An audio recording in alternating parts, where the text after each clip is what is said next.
আসসালামু আলাইকুম। নতুন একটি রেসিপি দেখার জন্য সবাইকে স্বাগত জানাচ্ছি। আজকে আপনাদের সাথে শেয়ার করব আমাদের সবারই অনেক বেশি পছন্দের ফ্রুট কাস্টার্ড তৈরির রেসিপি। আজকের এই রেসিপিটি আমি আপনাদেরকে সহজভাবে তৈরি করে দেখাবো। আশা করি পুরো ভিডিওটি দেখবেন। চলুন দেখে নিই। প্রথমে একটা বাটিতে আমি 4 টেবিল চামচ কাস্টার্ড পাউডার নিয়ে নিলাম। তারপর এখানে রুম টেম্পারেচারে থাকা নর্মাল দুধ আধা কাপ দিয়ে দিলাম। এখন এই দুধের সাথে কাস্টার্ড পাউডারটাকে ভালো করে মিশিয়ে নিব যাতে কোনো লাম্পস না থাকে। অনেকেই প্রশ্ন করেন কাস্টার্ড পাউডার কোথায় পাওয়া যায়। আপনারা যে কোনো মুদির দোকানে বা সুপার শপে কিন্তু এই কাস্টার্ড পাউডার কিনতে পাবেন। ভালো করে কিন্তু আমি মিশিয়ে নিয়েছি যেন কোনো লাম্পস না থাকে, এদিকটা অবশ্যই খেয়াল রাখতে হবে। এখন এই বাটিটাকে আমি এক সাইডে রেখে দিলাম। তারপর চুলায় একটা হাঁড়ি বসিয়ে দিয়েছি আর হাঁড়িটা গরম হয়ে যাওয়ার পর 1.5 লিটার গরুর দুধ দিয়ে দিলাম। আপনারা চাইলে তরল দুধ প্যাকেটের যে কিনতে পাওয়া যায় এটা দিয়েও কাস্টার্ড তৈরি করতে পারেন। 1.5 লিটার দুধ দেওয়ার পর চুলাটা আমি অন করে দিয়েছি।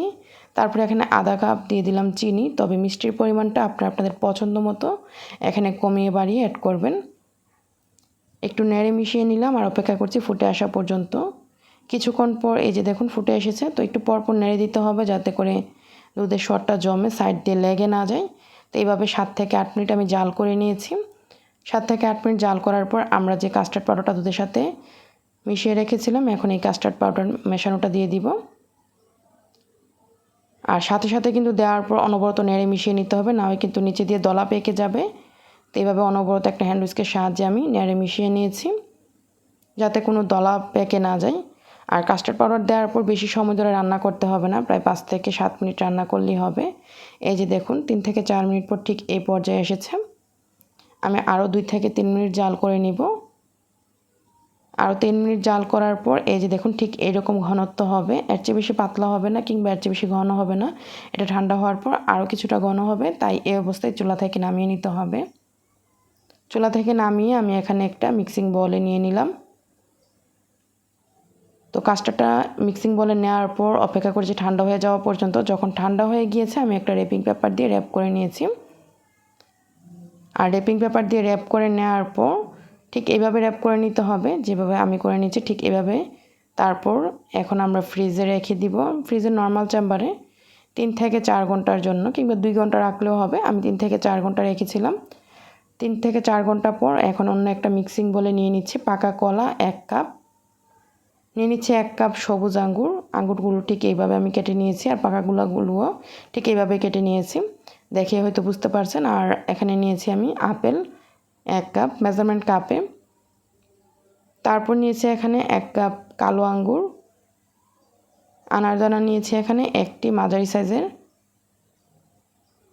নিয়েছি এখানে কিশমিশ, প্রায় আমি এখানে 1/4 কাপের মতো কিশমিশ নিয়েছি। তবে ফলের পরিমাণটা আপনাদের পছন্দ মতো এখানে কমিয়ে বাড়িয়ে অ্যাড করতে পারেন বা যে কোনো ফল এখানে অ্যাড করতে পারেন। যে ফলগুলো থেকে পানি ছাড়বে না সেই ফলগুলো এখানে অ্যাড করতে হবে। তো ফলগুলো আমি একটু মিশিয়ে নিলাম। তারপর আমরা যে কাস্টার্ড রেখে দিয়েছিলাম ফ্রিজ থেকে বের করে নিয়েছি 3 থেকে 4 ঘন্টা পর। তারপর আমি পেপারটা তুলে নিলাম আর এখন একটা স্প্যাচুলা দিয়ে আমি কাস্টার্ডটাকে মিশিয়ে নিচ্ছি। আর এই যে দেখুন ঠান্ডা হওয়ার পর ঠিক এইরকম হয়ে যাবে। এই কাস্টার্ডটা খেতে কিন্তু অসম্ভব মজার হয়। তারপর এখন এই সবগুলো ফল আমি কাস্টার্ডের সাথে মিশিয়ে নিব। কাস্টার্ডের সাথে সবগুলো ফল একত্রে ভালোভাবে মিশিয়ে নিলে কিন্তু আমাদের ফ্রুট কাস্টার্ড তৈরি। সব কিছু ভালো করে মেশানো হয়ে গিয়েছে, এই যে দেখুন ঠিক এরকম হবে। তবে আপনারা চাইলে এখানে আপনাদের পছন্দ মতো যে কোনো ফল অ্যাড করতে পারেন। আমি যে ফলগুলো অ্যাড করেছি যে এইগুলো দিয়ে তৈরি করতে হবে তা না কিন্তু, তবে তরমুজ কমলা এই ধরনের ফলগুলো বাদে এখানে ফলগুলো অ্যাড করতে হবে। এখন অন্য একটা সার্ভিং ডিশে সার্ভ করে নিব আর উপর দিয়ে কিছুটা আনারদানা ছিটিয়ে দিব দেখার সৌন্দর্যে।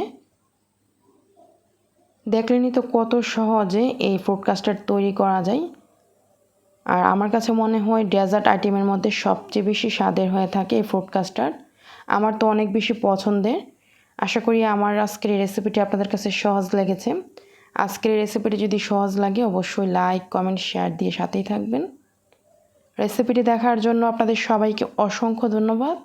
সবাই ভালো থাকবেন, আমার জন্য দোয়া করবেন। আল্লাহ হাফেজ।